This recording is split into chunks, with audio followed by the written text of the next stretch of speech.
We'll see a numerical on beam. A simply supported beam of span 6 meter and of uniform flexural rigidity A is equal to 40,000 kilonewton meter square, subjected to a clockwise couple of 300 kilonewton meter at a distance of 4 meter from left end. Find the deflection at a point of application of couple. So if you see, the diagram will be like this. From the left end at 4 meters, so we have a clockwise couple of 300 kilonewton meter. The total length of the span is 6 meters. Here we have 4 meter, here we have 2 meters. So till now we have seen beams with respect to only one element, but here we will be having two elements. We will discretize this into two elements. Let us see. So now I have discretized this into two elements. First element will have 1 and second node, and the second element will have the second and third node. So V1 theta 1 at node 1, V2 theta 2 at node 2, V3 theta 3 at node 3. So I have the value of EI, which is given as 40,000 kilonewton meter square.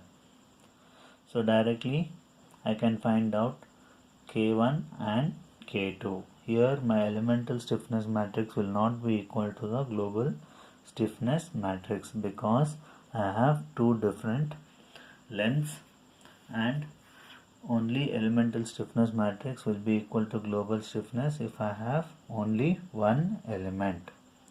So let us calculate K1. So which is given by EI by LE cube 12 6LE minus 12 6LE 6LE 4LE square minus 6LE 2LE square minus 12 minus 6LE 12 minus 6LE 6LE 2LE square minus 6LE 4LE square.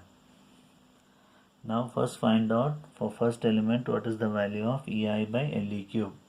If we observe, EI value is given as 40,000 kilonewton meter square. So it will be 40,000 into 10 to the power of 3 divided by L cube. What is the length of the first element? It is 4 cube. So now I will just calculate that. That will be 0.625 into 10 to the power of 6. You know the length of the element is 4 meter.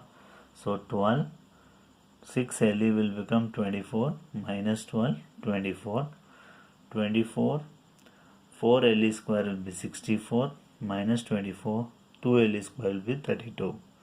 Just again repeat that, minus 12, minus 24, 12 minus 24, 24, 2 LE square is 32, minus 24, 4 LE square is 64.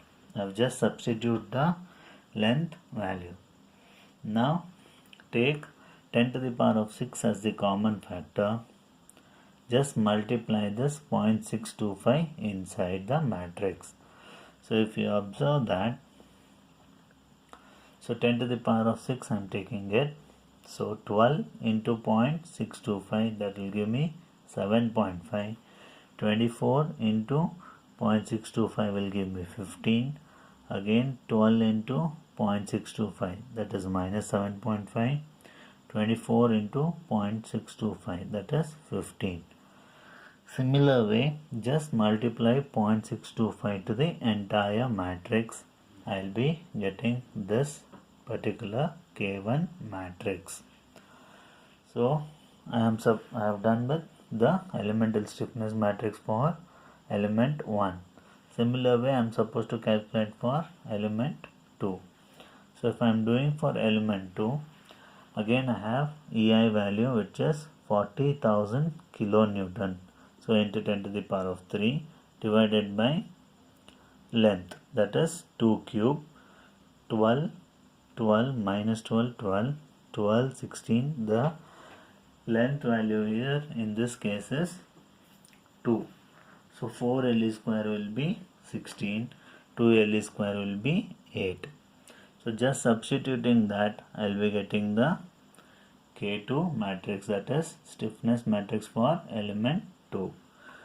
Just take that, if I simplify this, I will be getting 5 into 10 to the power of 6 and the entire matrix remains same. Now since we have taken for element 1 10 to the power of 6 as the common factor, we will take it for the second also.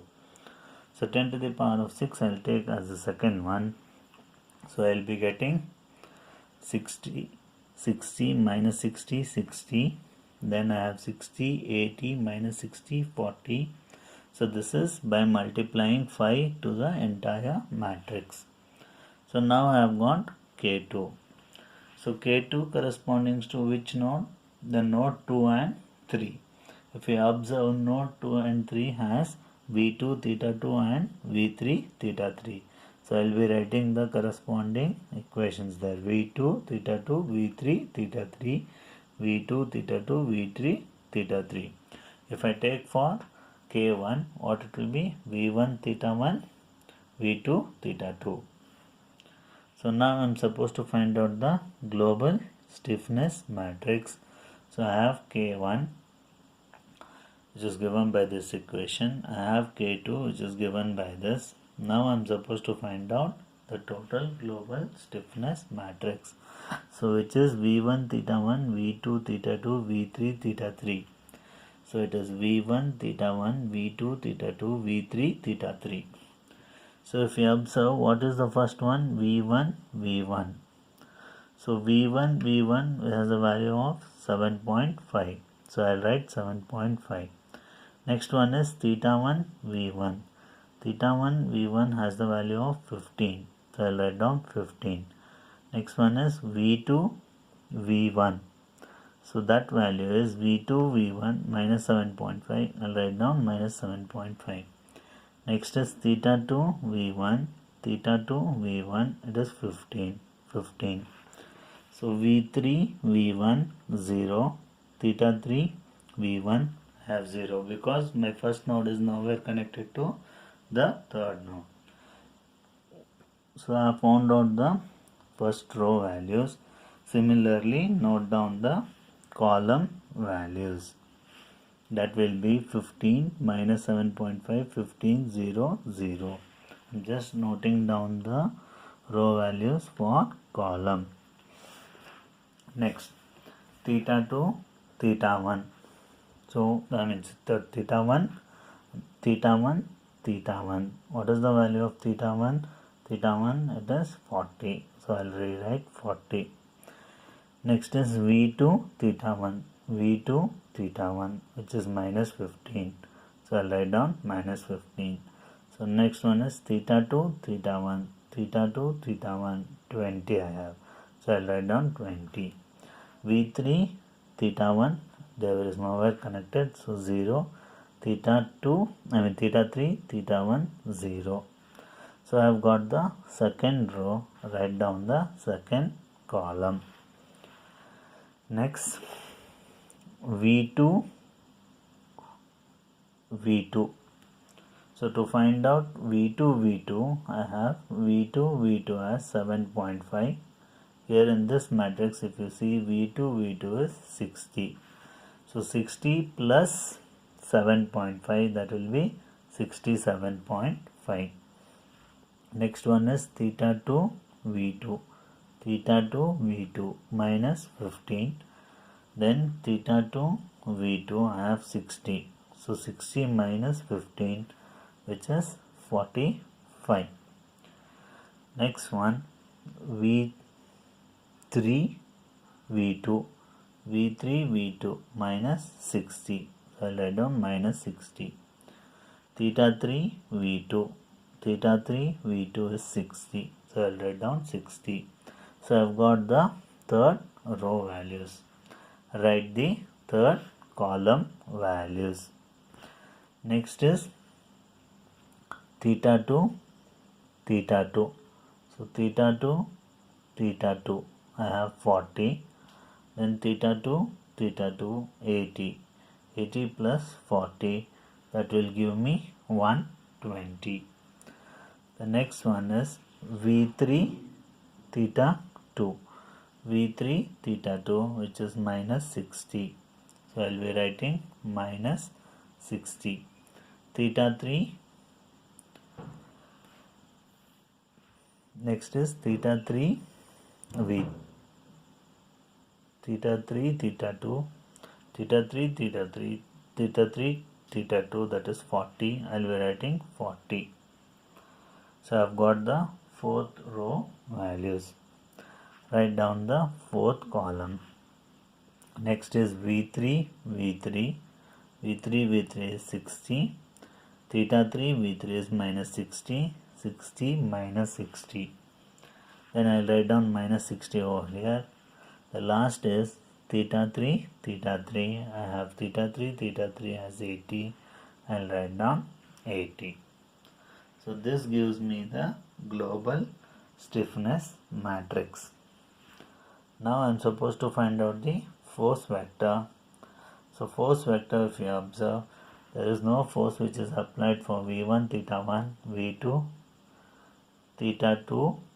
There is no force for V2. There is only theta 2 value which is acting in the clockwise direction. So I will be taking it as minus 300 kilonewton meter. So minus 300 into 10 power 3 at theta 2. Rest all will be 0. So I'll directly write down the equilibrium equation. This is the global stiffness matrix. I have rewritten it. Then I have V1 theta 1, V2 theta 2, V3 theta 3 instead of Q1, Q2, Q3, Q4, Q5, Q6. Then I have V1 theta 1 as 0, V2 is 0, theta 2 is minus 300 into 10 to the power of 3, V3 theta 3 is 0, 0. Now apply the boundary condition. Applying the boundary condition using the elimination method. If you observe carefully, at this first node is fixed. So V1 theta 1, the corresponding rows and columns are eliminated. That is V1 row, V1 column, theta 1 row, theta 1 column. So similar way, V3 theta 3 is also fixed. So that is V3 row and V3 column, theta 3 row and theta 3 column are eliminated. Now I am remaining with 10 to the power of 6, 67.5, 45, 45, 120 into V2 theta 2 is equal to 0 minus 300 into 10 power 3. So I have two simultaneous equations and two unknowns. Now solving those two, I will be getting the value of V2, which is 2.22 into 10 to the power of minus 3 meters.